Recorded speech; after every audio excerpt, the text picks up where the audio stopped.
So welcome to the Somerford Associates podcast.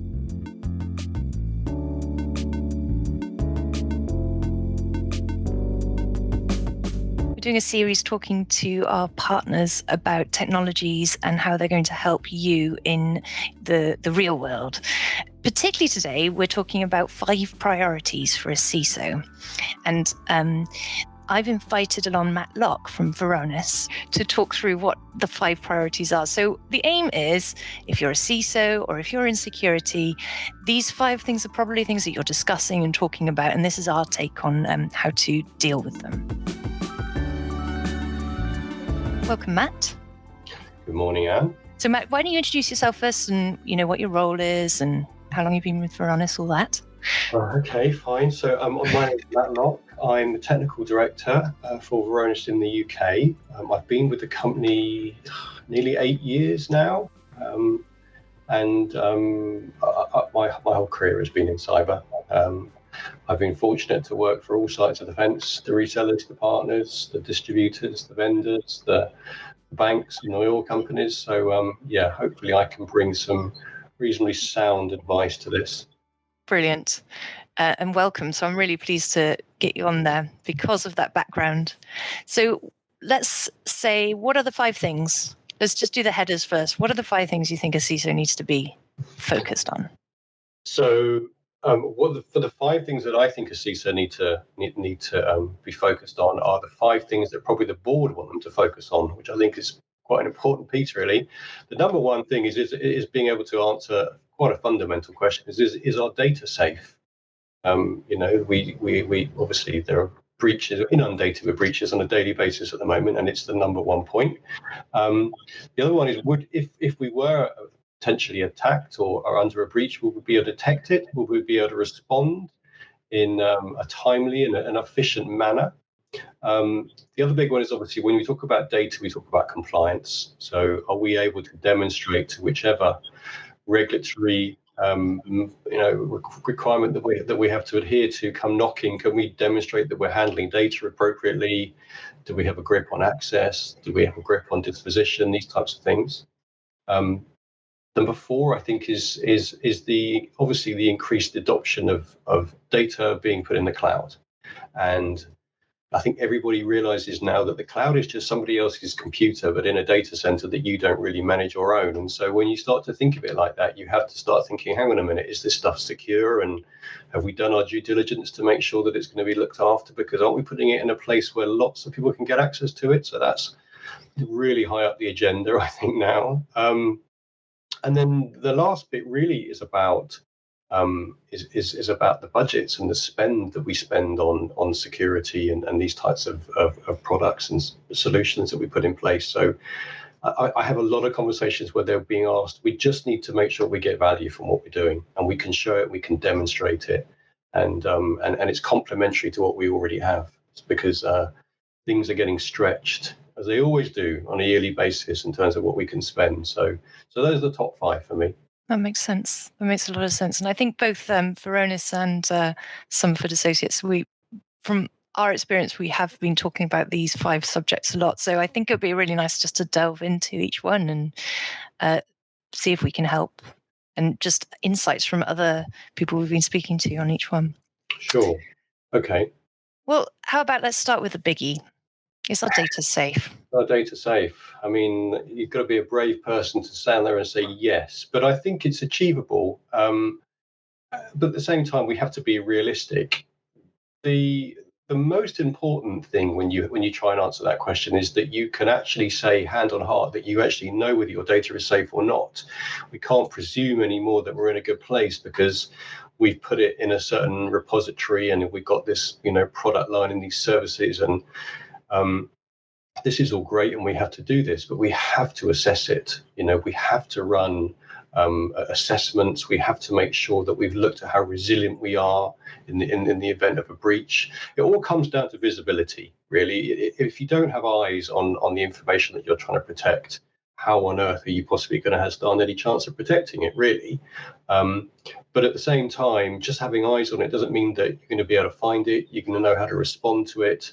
When you talk about data, what we're really talking about is stuff that's sensitive. and regulatory and of intellectual property and relevance to us as a business. That's what we talk about when we talk about data. So understanding what you own and where it resides and the importance to you as a company is obviously the first step. How it's protected, where it sits, how it's managed. Do we regularly recertify, for example, who has access and who's touching this stuff? Because this is, we've got to try and implement least privilege, zero trust. It's the utopia of where we should be getting with data. Very hard, but we have to strive to get there, because if we have too much access and data's overexposed, then we are just opening ourselves up for, far higher risks of losing it or having it encrypted with ransomware or whatever. So it's really visibility first. And then when you have that visibility and you can stay on top of it, what are we trying to protect? Really understanding what the risk appetite is, where we are at. I can imagine it's such a messy environment as well for where the data is, especially if you get to a global company. Well, messy is quite an apt word, yes, and it's not really an area that's been looked at. Only the last sort of half a dozen, 4 or 5 years, probably we've really had real focus on this, and I think we've realised as well, and we've always known this, we're holding way too much. I mean, it's inevitable that we could probably get rid of, in some instances, 70-80% of the data that we've got, and if we don't own it, it can't be stolen. If we don't own it, and it is, and if we do own it, and it's stolen, and we shouldn't have owned it, then we're in all sorts of world of pain. So just getting rid of information we shouldn't have is a huge first step. And I think we're going to talk about it a bit later, but with the move to cloud and these storage repositories now out there, it's a great time to try and get your house in order. I always equate it to moving house. That's when we go into the loft and see what we've got and make a decision. Well, we haven't touched it for 6 years. We could probably throw it away. So let's try and adopt the same type of approach to data. I think would really help. What a great analogy. Yeah. Well, it just makes it easier. You're not spending your time and efforts trying to secure information that you shouldn't have in the first place. So, again, so do you think people are hoarders as well? Companies can be hoardy companies. Do some have different cultures like people are? I think it's fair to say that if you speak to any organisation, every single one of them have got a data retention policy. It's written down somewhere. Have they ever implemented it? Probably not. Because for 2 reasons. A, it's really difficult to know whether we should actually delete it or not. I don't really know if we should be keeping this. I know we are, have to keep financial stuff for 7 years, for example, and then there may be all different types of parameters for data, but I don't really know. And the other big one is we're just a little bit too scared, I think, to delete it, because someone may need it and may want it, and so the easiest is to not do anything. But cloud is going to change it, because it costs money now to put that stuff up there, and suddenly the board and the CISOs are waking up going, well, we can actually save ourselves some money here. And save risk as well, because the compromise is if you have a ransomware attack, someone could take that data and then try and charge you tons to get it back. And then the reputation, obviously, of having been attacked, and if it ever goes into the news, I guess. Absolutely. Yeah. Absolutely. So how does Varonis help with this whole, is our data safe question? Well, again, what I said at the start, it's about visibility. So it's just having an understanding of what you own, where it is, all of these things. This is what Varonis have been doing for 15 years, I guess now. This is our bread and butter. This is the data governance part of the platform, where we just literally provide organizations with a framework to actually make sense of what they own, which is a great first step. But then obviously you then need to make sure that you can act on it. It's all reading very well being told that you've got all of this risk and all of this data and all of this, things you should be addressing. But unless you can do something about it, I'd rather not know. You could probably argue that. So it's about uncovering it and mapping it and understanding priority and where you have concentrations of risk and overexposure. And then obviously the platform that we have then helps you to then dispose of it, to lock it down, to do all these things that you need to do with it. And obviously, in two key points to that is it needs to be automated, because the scale of it is sometimes just astronomical. Yeah. And it needs to be done in a very intelligent way that it won't impact the business. And at the end of the day, they shouldn't know it's even happened. So that's what we strive to do with this platform. That's really good. And We have a similar assessment too, but you have this, well, we do it together really, cyber resilience assessment, right? It's a Yeah, bit like your data risk assessment that you do for free for people, right? yeah, Just absolutely. Well, we do it for every single organisation that have become a customer have had a data risk assessment, which is, we run them for free. We want to show you what the platform can do at the end of the day, and there's nothing better than running it against your data and highlighting areas where you need to address risk. And I think it helps then cement that view in a customer's mind of actually what they're up against. They knew it was they knew had a few problems, but this has actually made it quite clear. So yeah, we run these risk assessments because it just gives you a tangible view of what you're up against and how you tackle it. The cyber resilience piece to it is we also want to check how resilient you are to potential breach. So as well as giving you a proactive view into the risks that you have surrounding your data and your AD and your cloud and all those things that you should probably address, we also want to look at what would happen if you were potentially breached. Would your current environment, your current security stack, if you like, and policies and the visibility that you have, would they monitor a machine that was perhaps compromised, or somebody who had their account compromised, and then their details were being used to try and get access to sensitive data, to escalate their privileges, to laterally move, to steal data, to encrypt it. And so what the cyber resilience assessment does is it looks at that risk assessment as well as looking at running, in all intents and purposes, a purple team exercise. We're going to run red team activity, but we're also going to show you how you can detect this stuff as well. Cool. All free, of course. So that goes on to like your second point of like what 5 priorities should be for a CISO. Once we know where our data is and we know the risk, what would we be able to detect and respond to a breach? Yeah, absolutely. That leads perfectly. Yes, again, this is the next one. What would happen? Would we be able to respond to it and detect it? And the only way you'd ever know that is to actually run an exercise where you're being attacked. So this is why we do it. But remember, we do it from a data centric perspective. If I run a purple team exercise or a cyber resilience assessment, we're about assuming compromise. That machine, that account, that's been compromised in some way. But I don't look at, for example, spear phishing attempts. I don't inspect, links within emails. I don't look at the endpoint. I don't look at what the EDRs are trying to do. But where we focus is on, the activity that's associated with data. So we assume compromise. So that's, you need to run these exercises just to see where your strengths and where your weaknesses are, and of course how well you respond to these. I think in all the instances where we run these exercises, we sort of ask, but don't tell your SOC guys, don't tell No. it's going to work in your favor. Much better to do it that way. This is really familiar for me. Matt, have you ever been in the military or not? Or No, I was dragged across a field in Wales while I was at school carrying a rucksack, but that's about it for me. Fair enough. And you thought, no way. Well, my husband's a bit of a gullible chap and went into it, and I did at the beginning as well. Anyway, in the military, it's very, standard to let's practice war. Let's practice the worst thing that's going to happen. Yeah. So it just seems really familiar to me that you would kind of spring a surprise kind of attack on your SOC just to see what happens.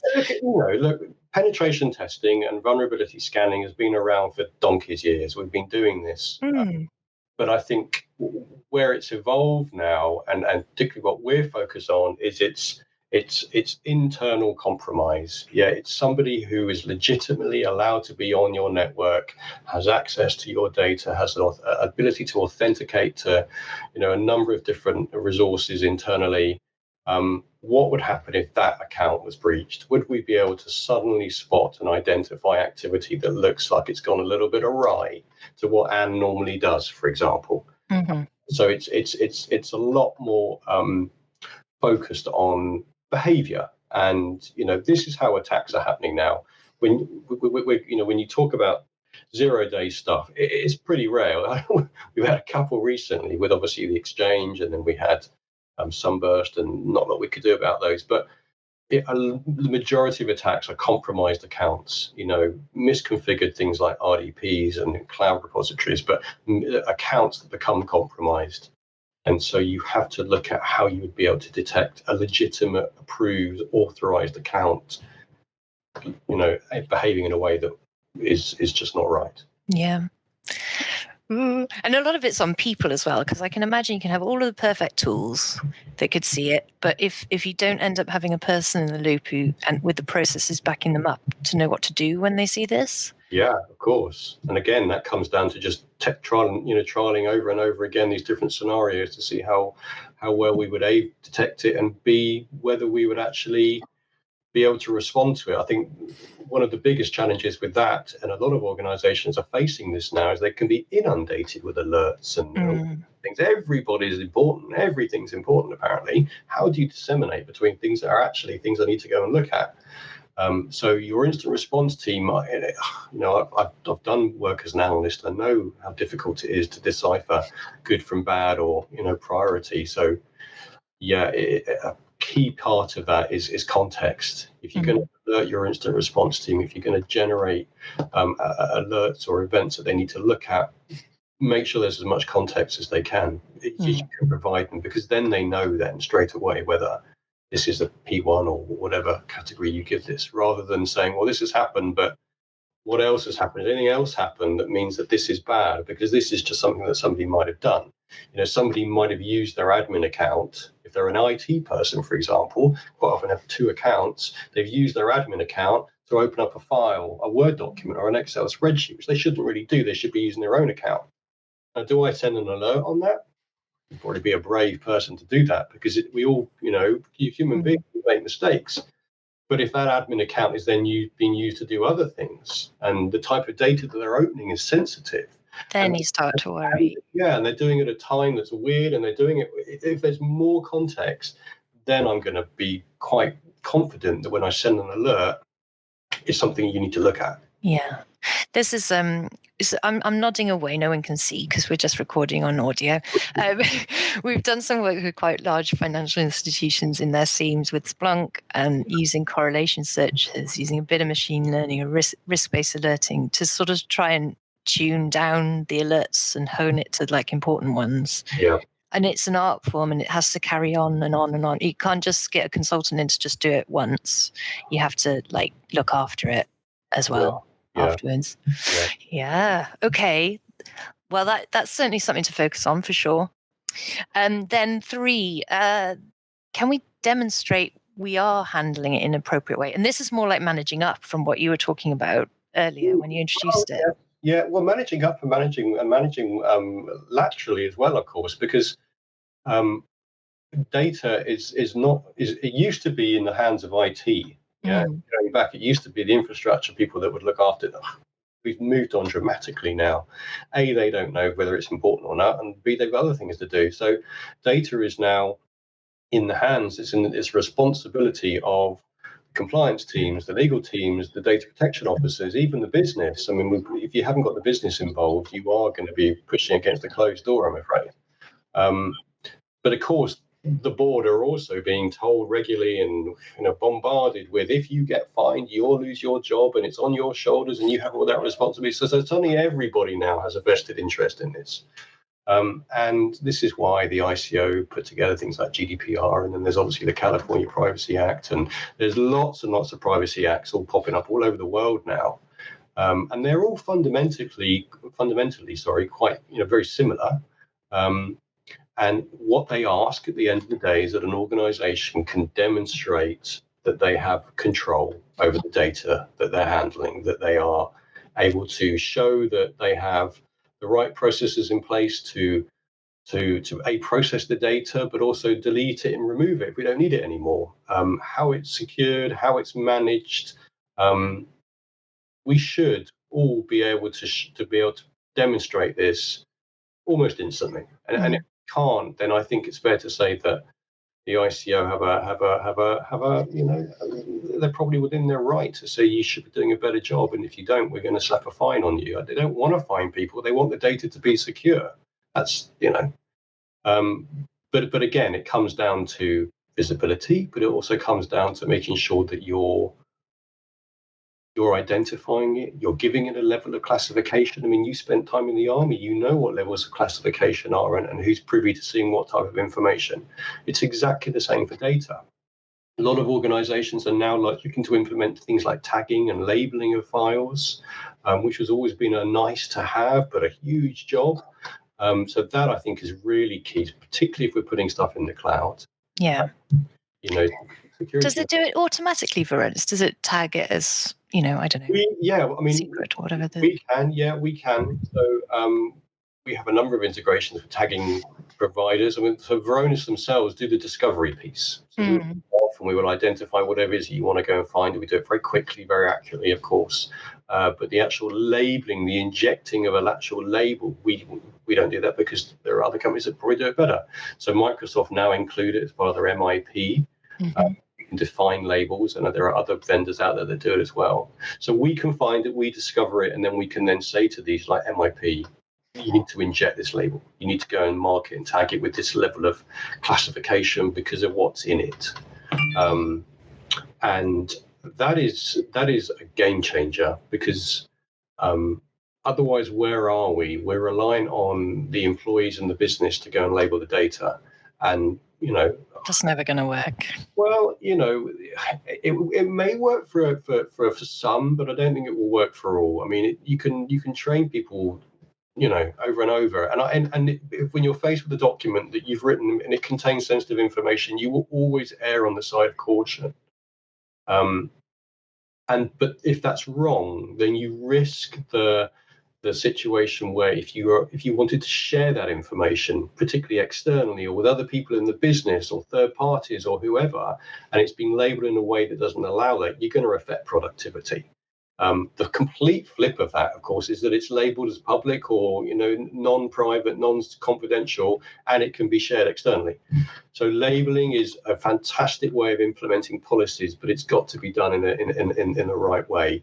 And again, because of the amount of data there is, particularly historical information that we need to keep, you need some intelligence. And again, this is why our discovery piece just makes that so much easier. So can we demonstrate handling of data in an appropriate way? You just need to be able to make sure you've got visibility on access, it's recertified, your retention policies are being adhered to. And of course, the other big one is if data was stolen, would we be able to identify what was stolen? Because we then obviously need to make sure we inform the right people that potentially their PII has been breached and stolen, because it's our duty to do so. Yeah. It seems that leads us on to the point 4. There's this, when you were talking about the productivity kind of versus security tension sometimes, it shows really clearly with the increased adoption with cloud, and are we securing cloud? Because clouds happen so fast, I think, relatively fast, and some people have had to get onto it like in 2020 in a couple of weeks.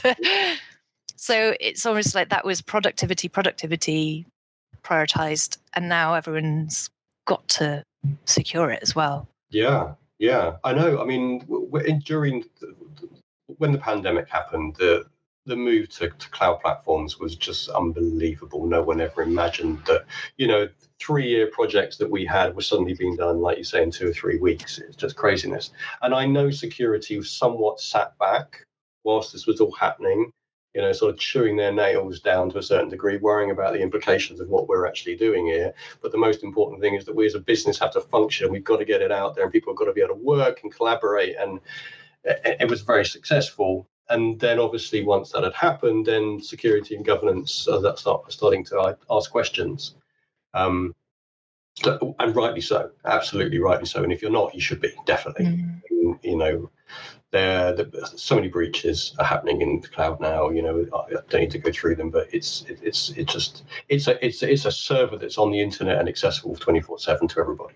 Yeah, and you need to make sure that the controls you put in place are more stringent than anything that you've done internally. Even if you were very, very, focused on data governance and you had good controls of access, it's become more complicated in the cloud, and people have employees suddenly have more identities out there. You start to make use of all these different cloud repositories, and then you have your internal credentials and etc. The more identities you have, the more of an attack surface you have to try and compromise or socially engineer or get access to these accounts. And then with the speed of it all, the complexity, it's been made very simple to do, which is great. If you think about collaboration tools that are now available, the big focus there is about making the teams collaborate, own and share and be productive. And that's amazing. And, we've all taken advantage of this. But really what we've done is we've shifted the decision about who gets access to data away from IT and into a business unit who, potentially don't really understand the implications of what they would do if they did it wrong. And that's why we've got a couple of partners Somerford have that kind of really help with this. We've got Netscope, which is essentially a security broker, but it does a lot of other things too. And also on the education side, like KnowBefore, we've got internally as well. Constantly get emailed from KnowBefore, but we don't know it's from them, with a fake fish to help just to keep training us about like, hey, watch out, this could be someone taking advantage of you. Yeah. I know. So Varonis are in cloud now as well, aren't you? We are. Well, we do. Everything we do on premise. We do in 365 with the OneDrive and the Teams, SharePoint, and all of that. Understanding access and making sure that people aren't sharing things they shouldn't be, which is immensely successful. And I think a real eye opener when people suddenly turn on Varonis, they're looking at their 365 and their Teams adoption and all of this. But we also made an acquisition last year, first ever one in 15 years, actually. And we now have a new platform called Data Advantage Cloud, which we have queues of people looking to try and run and get up and running and run an eval. And what it allows us to do is to extend that visibility into other repositories like G Drive and Box, and I'm going to remember them all now, aren't I? S3 and Okta's in there, and Jira and Slack. Oh, brilliant! All of those, yeah. Because all of it was Salesforce. So the adoption of cloud isn't just to one place. What we're seeing when we talk to our customers is that, well, we have a bit here and a bit there, and we're also going to use this. And there's another company that we bought or we're acquiring, and they use G Drive, and another company that really heavily Salesforce. And suddenly we've got all of these different disparate cloud platforms and no real consolidated way of saying, well, what's the view of it? So there's a few really lovely bits that we've learned since we've acquired this company is that the first thing is the complete simplification of the effective access that your staff have. We've come up with this acronym called CRUDS, CRUDS, which simply stands for Create, Read, Update, Delete, or Share. And so we applied CRUDs across all of these different siloed cloud stores. I mean, Salesforce permissioning, I think you need a 3-year degree just to understand how it works. The same with things like S3, and no wonder there's been so many things that have been left open. It's incredibly complicated. And then Box have their own way of doing it, and of course, Google do their own way. And so what CRUDs allows you to say is, well, effectively, that person has the ability to create and delete and share data. And that's been an eye-opener. The other thing that Data Advantage Cloud does, which we're really loving and customers are really loving, is that consolidation of identity. This is Anne, and Anne is Anne. And by the way, Anne has this credential for this particular cloud repository. Anne has her Box account, her Salesforce account, her Okta account, but also these are Anne's personal accounts. This is the information she's using to share out to G Drive, etc. And so it just makes it so much simpler to understand what is Anne doing and what data does Anne have access to. And Anne's account has been compromised using this credential, which has then effectively allowed her to then get access to G Drive through, turning off things like MFA and these sorts of things. So yeah, Data Advantage Cloud is now customers that have been looking at it, and we only started doing it at the beginning of June. It's just been phenomenal. Just suddenly there's a view of what it all looks like and where all the access is. So. It's so powerful. Yeah. Again, visibility. And then the final thing is actually you touched on it. This whole getting the best value from the tools we provide, because it's just inevitable that there's a hybrid, messy environment, and you've grown and you've acquired, and you don't probably want to put all your eggs in one basket. You probably don't want to just use one vendor.